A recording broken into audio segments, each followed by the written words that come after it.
আমরা খুবই মর্মাহত আমাদের গতকালকের যে ঘটনা, সেখানে ধর্ষণের যে ঘটনা ঘটেছে। আমরা ইতিপূর্বে আমাদের আমাদের যে অসুস্থ আমাদের মেয়েটা, তাকে দেখে এসেছি। এরপরে আমাদের দুজন সাংবাদিক ভাইয়েরা তারা আহত হয়েছেন। আমরা খুবই মর্মাহত। তাদের সাথে কথা বললাম। আমাদের বেশ কিছু পুলিশ ভাইয়েরা তারা আহত হয়েছে।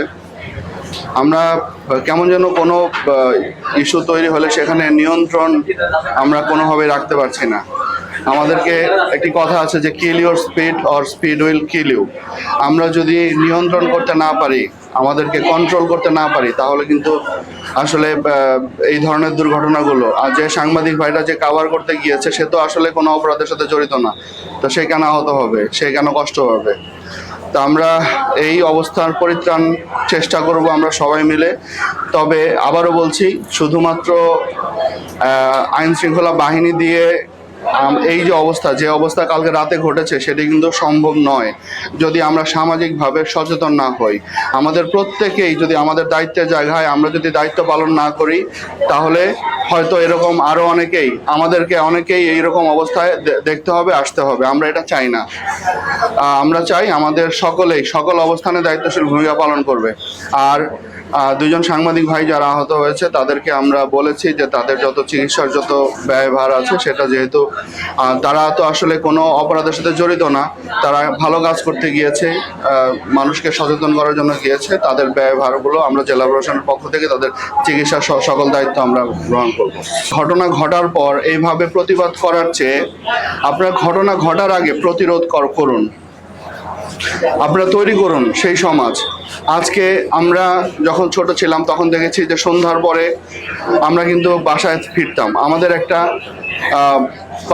পরিবার এবং পরিজন এই বিষয়গুলো কাজ করতো। এখন আসলে কে আমাকে নিয়ন্ত্রণ করছে, কে আমার সন্তানটিকে দিকে খেয়াল রাখছে?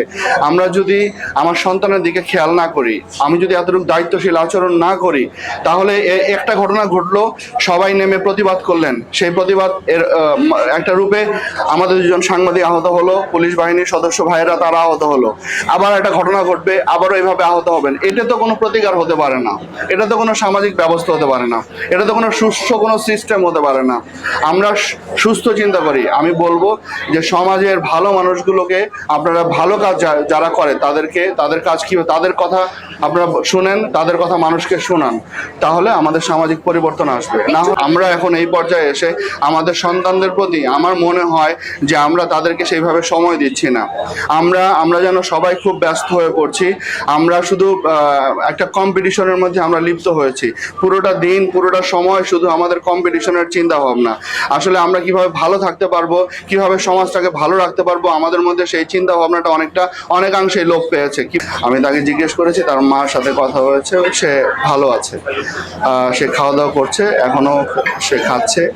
তার ঘুম হয়েছে কিনা জিজ্ঞেস করেছিলাম, তবে তার মধ্যে একটি আশঙ্কা, একটু ভয় কাজ করছে। স্বাভাবিক, তার মধ্যে একটা ট্রমা।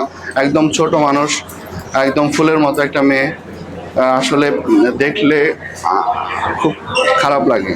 শোনেই সেখানে একটা স্বার্থ গোষ্ঠী, তারা কিন্তু তাদের স্বার্থ হাসিল করার পায়তারা করে। এখানেও তার ব্যতিক্রম হয়নি। এটা হতেই পারে, আমরা সেটা ইনভেস্টিগেশন করছি, আমরা ব্যবস্থা গ্রহণ করব। ওকে।